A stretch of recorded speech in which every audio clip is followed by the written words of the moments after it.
I don't know where to begin. It's a tale as old as time. A 13-year-old finds an animated adult comedy on its third season. They lavish them with peak fiction, along with some schlock. They then leave for a while, as all good parents do, and you hope for their return with the milk and the sauce cookies. They then come back raging drunk, calling us Nazis, and always relapsing in worse and worse episodes. The end! But what about the few good ones? Oh, great. Here it comes. You can't keep doing this. You can't keep making shitty episodes and then release a good one like that makes the season okay. You need to be better. And that's why the show and I have decided that we're going our separate ways. After season 7, Scooby-Doo Bop. I think I had a point here.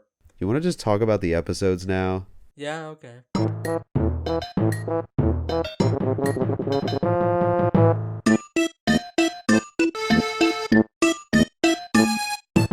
Okay, disclaimer. We know the show got new VAs and the Justin Roiland thing as a whole. And the show that here's a board with text outlining our thoughts, along with a funny fast-pitched voiceover. Yes, the case was dropped. However, that doesn't mean he's actually not guilty or wholly innocent, because the case being dropped doesn't always have to be that being the case. He could have still done it, as most cases of domestic abuse are hard to actually prove. If you feel like him not being convicted is good enough, I understand. But even still, there's tons of things that have come out about him which he himself hasn't acknowledged or disproved in any way whatsoever. He has also not been writing for the show since the first half of season 4, which means that he was still partially responsible for the show's ultimate downfall in our eyes, and also means he wasn't the sole writer that made the show good either. To us, the firing was entirely warranted, and he will not be missed. As for the voices themselves, they're good, aren't distracting, and they fit the characters. Except for Mr. Pooey Buttholes, his sucks. Just like the episode, I think it's bad. What a lame way to start out your season. The lamest in the show's history. Not because it didn't start any plots, as if I care about that. Season 4 and 5 did that, and okay, season 4 was lame, but 5 was pretty entertaining and fun, even with minimal continuity. No. The issue here is the plot they chose. It's just a lame intervention plot mixed in with dumb melodrama and has Rick's friends in there who don't do anything funny or anything. Why did they make this character part of the show again?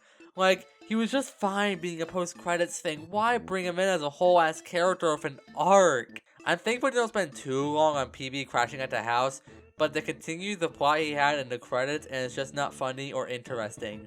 It also has bad movie parody and forced meta jokes.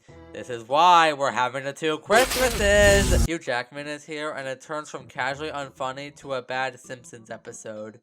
It's just Elon Tusk thing again. The show's becoming a parody of itself, and I wanna die. Speaking of Elon, did you know he shook hands with Breaking Bad star Walter White? It's true. This happens in the 2016 smash hit film Why Him, directed by JohnDouche, starring Walter Cranston and James Sexual harassment. Goblin. Wow, a random movie reference? Oh my god, a meta joke? Oh my god, me demonstrating the problem with this episode and the show as a whole rather than explaining it? Oh my god, me being fucking unfunny and wanting a divorce? They also have Predator in this. I point this out because I watched Prey a week before, and that's the funniest part of this whole episode. And if I had a nickel... No, I hate Nigels. You touched my nickel!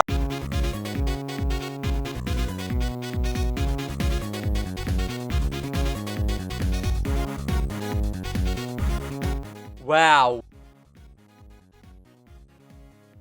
What a load of... Wait. It's good?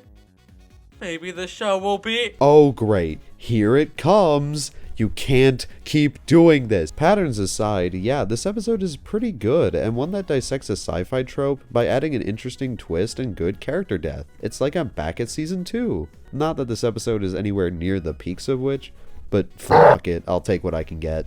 So I want to say that Rick and Jerry's dynamic has always been pretty solid, with it usually being the most consistently entertaining. Boy, the show could learn a thing or two from that word, am I right? Just stop, please agree with me and subscribe to John Diddle. I said what I said. The lack of a B-plot shows just how strong their chemistry is, actually. Originally, they were a battle of egos, with one being smart and the other dumb, so the chemistry came naturally. However, now, shockingly, you can see some clear, logical character development, with them learning to live with each other and generally being more understanding. It's not deep by any means, but I'll take it given how the show rarely wants to evolve the characters past how they were in season 3.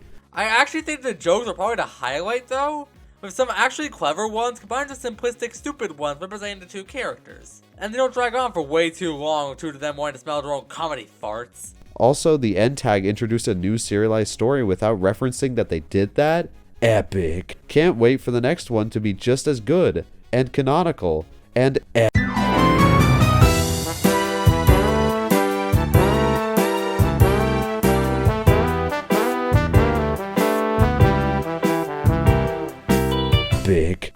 Wait, I was actually able to finish that bit? Another good one? And one that furthers the plot without making jokes about it. Did Santa Daddy come early? Excuse me, what the actual fuck? Okay, first off, I want to point out something. What is this chair placement? Like, you can just move it to the left and then move the table behind it to the corner. I played Happy Home Designer. I know my shit. So the president has been a consistent side character in this show and has been on a steady decline in main episode appearances. He started out as just Obama and then turned into a pretty funny foil to Rick, starting with the season 3 finale, which just so happens to be his best episode. Ever since then, his episodes started getting even more mid with stuff like the sperm, the Thanksgiving episode, and the Star Wars cool. Look, I'm fine with incest, but I draw the line at a 3-year late Star Wars parody. Fucking Dorkly beat you to it. But here he's not amazing, but at least he's not a Star Wars fan, complete with the misogyny. Here, he's actually pretty funny, although that might just be due to the premise of him wanting to fuck Rick's therapist being cockady gold. I'll admit the second half when he becomes the hive mind is really weak, especially when it gets resolved way too quickly. But you know, at least he's showing character traits as opposed to...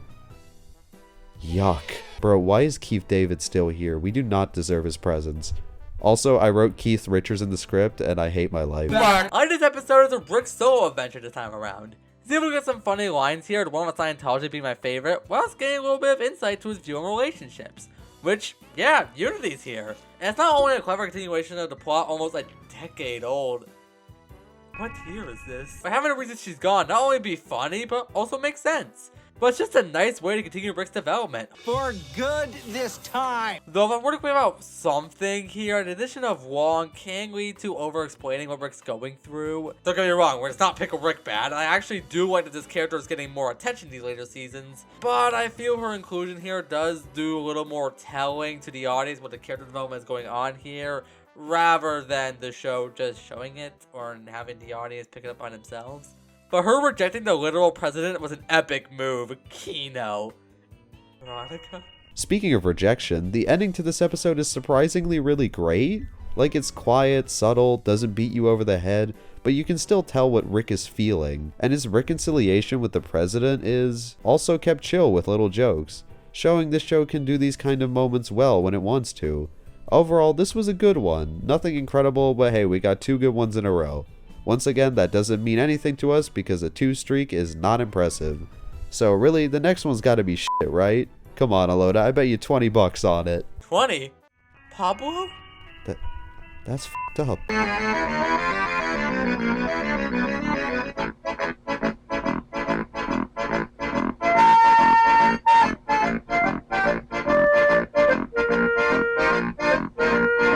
You know what else is f***ed up? This episode, it's not very good. Yuck, yuck. Huh? Goofy? Can you shut the fuck up about your dementia?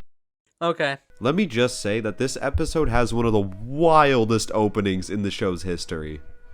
Then it drags that joke out for an entire plot and it stops being funny. It's like they took one of those Rick and Morty parody jokes and stretched it out for an entire episode. The idea of society selling suicide and collapsing as a result is a really good one, but the problem is that no character in the story is really driving this plot.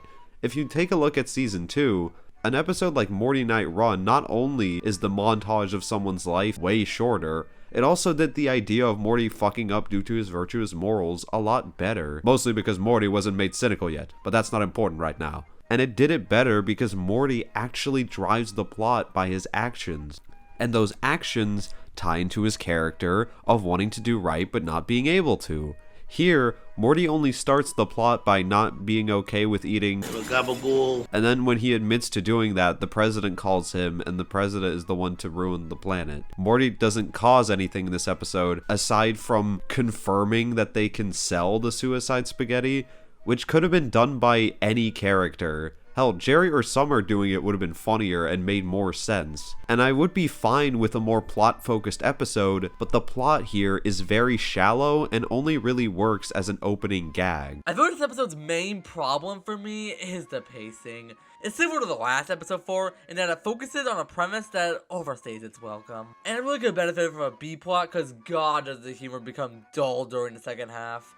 It goes from an admittedly funny premise of spaghetti coming from suicide victims, and then becomes one about the planet manufacturing it, and it just isn't that funny or interesting. Plot beats kind of happen from there, and yeah, it has some neat ideas sometimes, but nothing terribly humorous or investing. Even with the addition of bro thinks he's bad at acid episode 1 out montage, which just takes up way too much time for what was a lame payoff. Kinda like this episode. So, to us, the episode is very flawed to its core, but it's not bad. It was at least engaging and not frustrating or terribly unfunny, so better than the first episode we talked about. Congrats, you beat the episode How Poopy Got His... Congrats, you beat the episode How Poopy Got His Poop Back.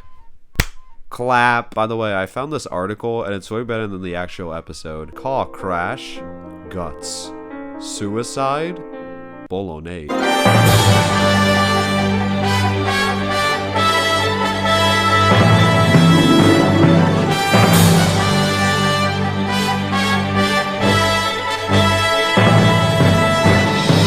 Now, the last episode was a microwave Bolognese. and this is a spicy gabagool. Something we've been waiting for since, oh god, season 5, episode 8. An episode that tackles 2 storylines with an immense amount of build-up, a little drawn out even, in the middle of the season? Not only that, it takes itself seriously. There's a lot of actual moments that are satisfying. I don't know. So, funnily enough, Alona and I both got spoiled on this episode. Thanks, Adult Swim. Which is funny because we were able to dodge spoilers just fine in 2017 and 2021.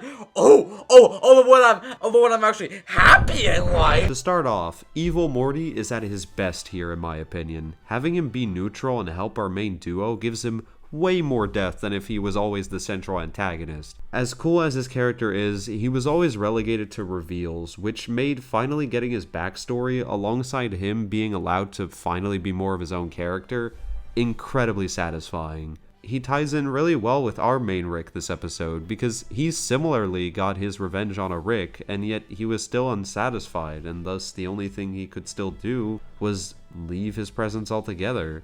And the way he essentially owns Rick by the end makes him even more threatening than he was before. I feel like this was the episode to really sell me on Rick Prime.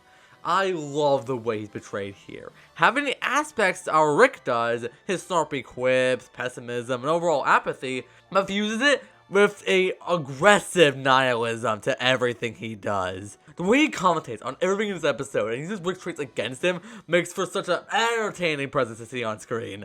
Alec is able to match up to Rick here and makes fight scenes between them very engaging to watch. It takes all the crap scenes the onward gave him and has it match up with the foe he's facing. Plus, they pull him being a threat to even Morty naturally, through having the weapon be the source of his motivations to want to kick his ass.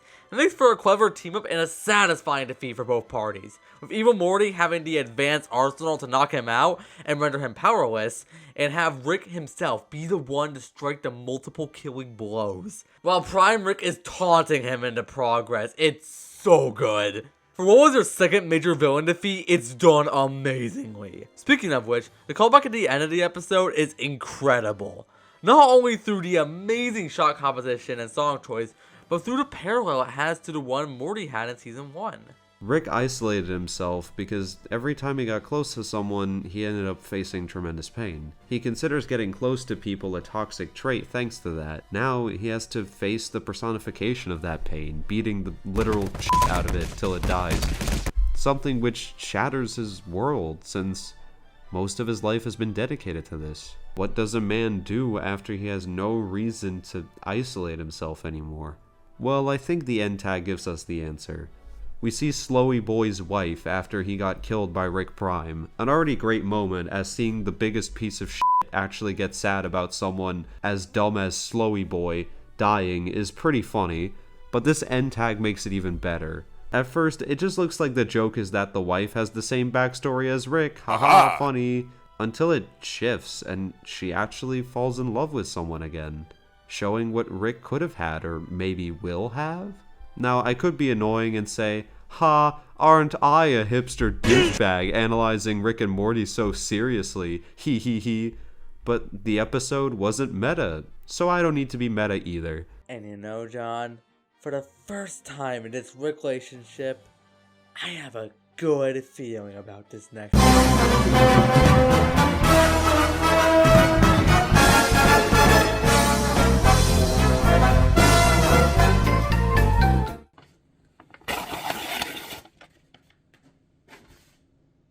So how did it feel, Season 7?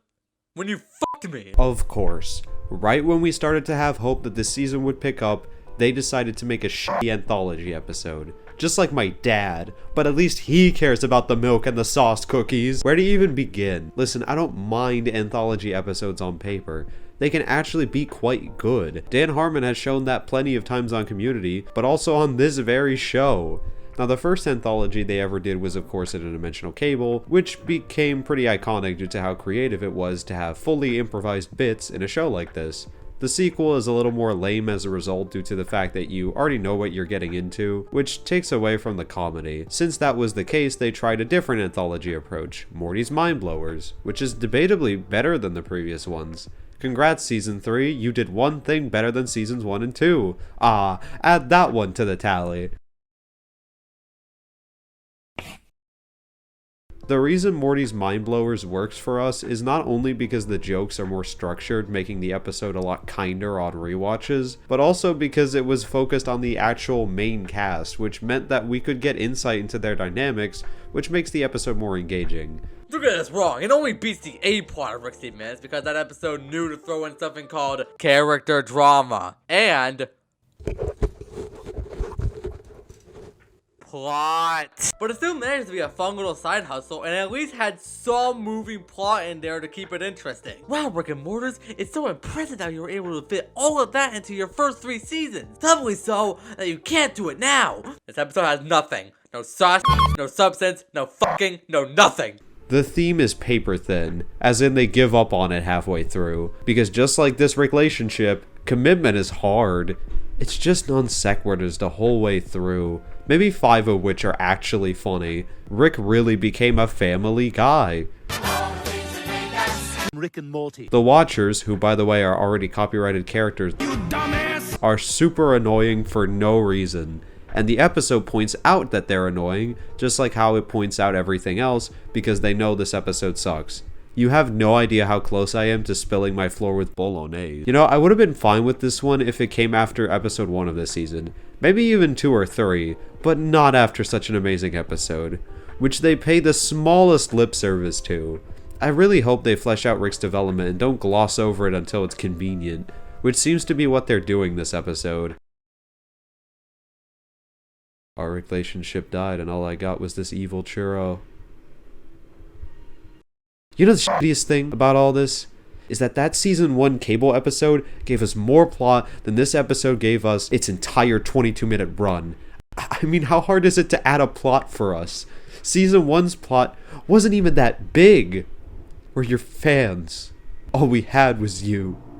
My faith is dead, and everything is worse now. Because now we know we'll never get a consistently good season that continues its plot. You know, we really should have saved this for the end of the video. Shut the fuck.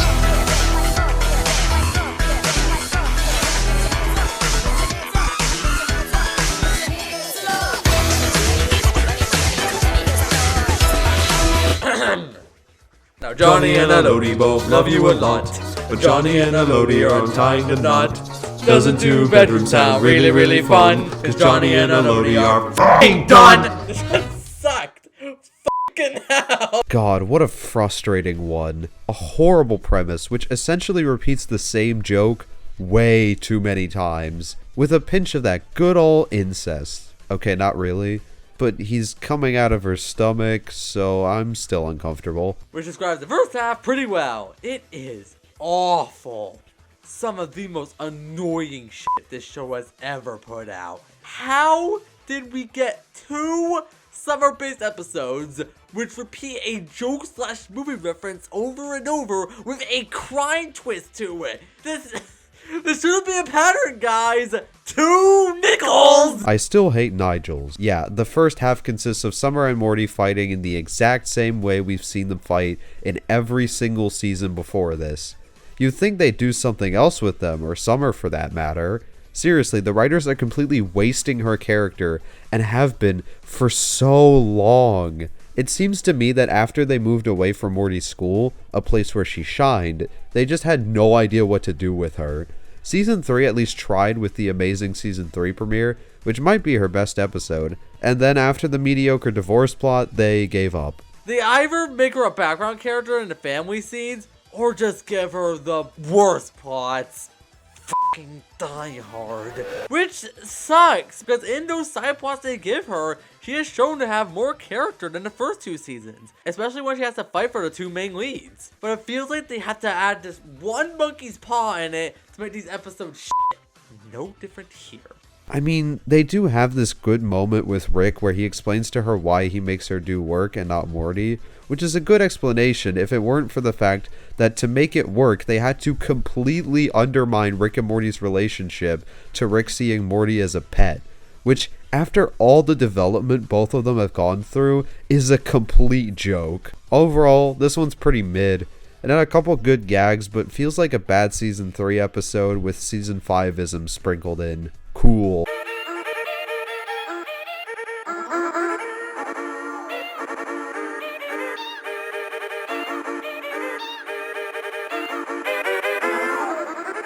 So, funny story, God hates me, not just for having hope for this season because spoiler alert, this episode's shit, but because right before I clicked play on Kim Cartoon 4 fucking times, he gifted me with a dead deer outside of my house. I fucking wish I was making this up. My mom called me within the recording, and it's a deer corpse outside my house, still have father style. So throughout this episode's boring story, D-tier jokes and puns, and this general lameness, all I could think about was Elliot's carcass outside my front door. Thanks God, I won't learn shit from this. Yeah, the episode took a funny end tag and tried to flesh it out again by making a lame Star Wars parody featuring Keith David again, because at this point he was like, fuck it, I may as well quit. It's just puns. Morty and Mr. Goldenfold do nothing and don't matter. There was potential to bring this character back and make it funny or interesting, but they fucked it. I have nothing else to add, and the divorce is finalized.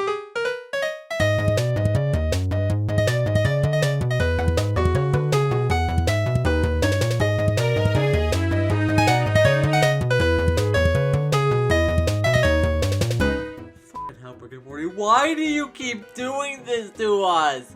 How do you make episodes that have so much nothing to talk about one after the other? At least God didn't gift me 2 dead deers.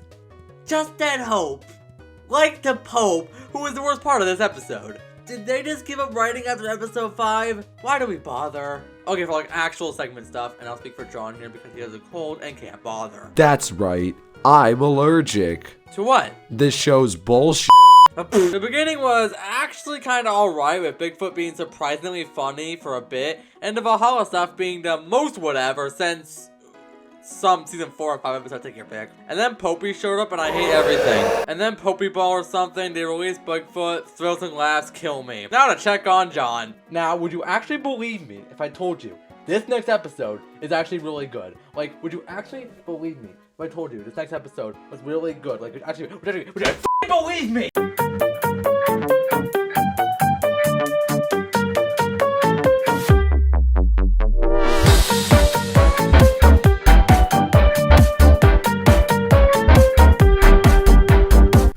Wait, shit. It's actually good? Man, fuck this news.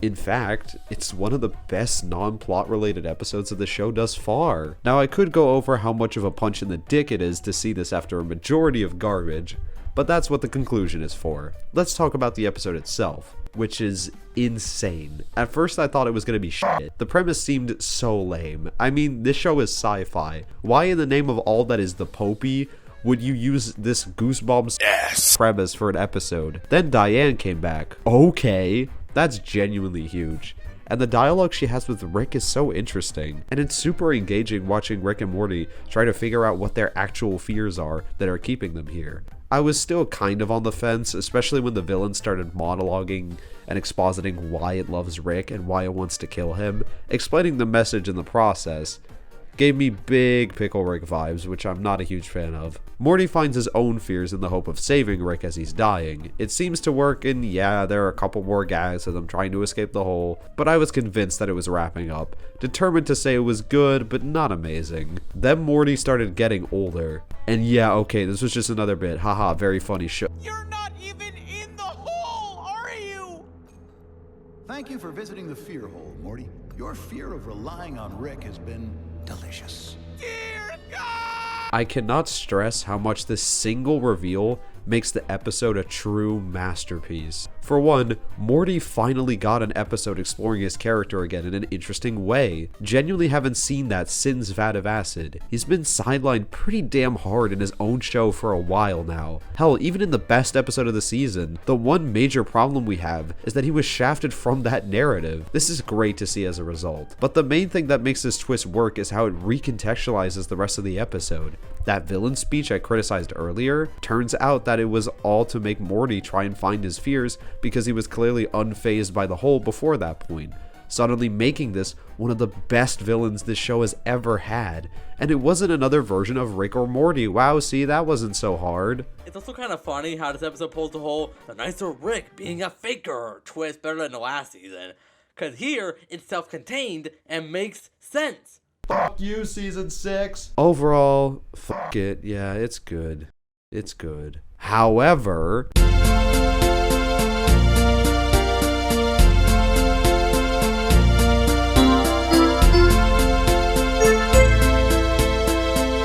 well, what a couples counseling journey this has been. Originally meant as a way to not talk about this show for my ranking video, eventually manifest... What? How did I say that? Eventually manifested into a fun look-through for all its episodes. And that's something I can always count on for this show. No matter what quality seasons end up being, it's never boring to watch. I wouldn't be on season 7 if it was. You see me making a 30-minute video on how Oddball season 2 was an insult to the community. No, because I don't care. But I sort of do care about this one. And for what it's worth, this season was better than what we expected. In fact, the first half was really solid, outside of having the worst premiere of all time probably. And goddamn it, after episode 5, we were kind of rooting for it. Like, I know we were poking fun at this series doing this thing where it gives us hope after a banger episode, but this one felt different.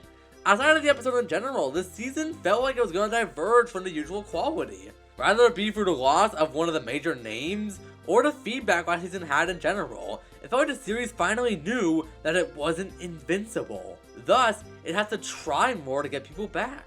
That was my theory until the premiere, and especially episodes 6 to 9, which are some of the worst of the show. This sort of made me lose hope. I said sorta though, because even in those mid-episodes, they were trying some things out.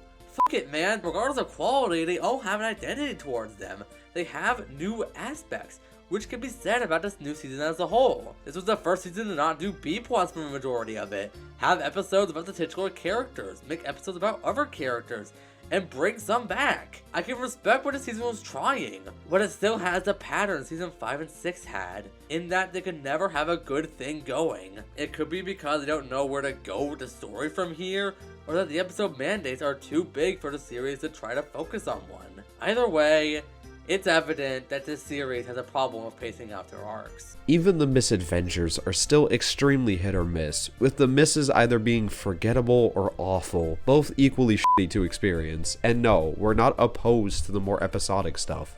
The reason we love seasons 1 and 2 is that it managed to combine episodic misadventures with actual character development and far more interesting ideas. They're not out of those, episode 2 and 10 prove that, but they're very few and far between. When all you have is comedy and nothing more, it can lose you incredibly fast when it's not being funny. It's never painful at least, but it's still a flawed approach in my opinion. But they still haven't grown out of that said approach, even with all the new that this season tries. So no, we don't think the show is back. It's a step forward, but it's a baby step. One which season 8 is definitely building on, but I don't really have the heart to find out. And if you think that the show is better again, which seems to be the consensus, that's great, but we're done. And that's why it's the end of the Ricklationship.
Holy shit.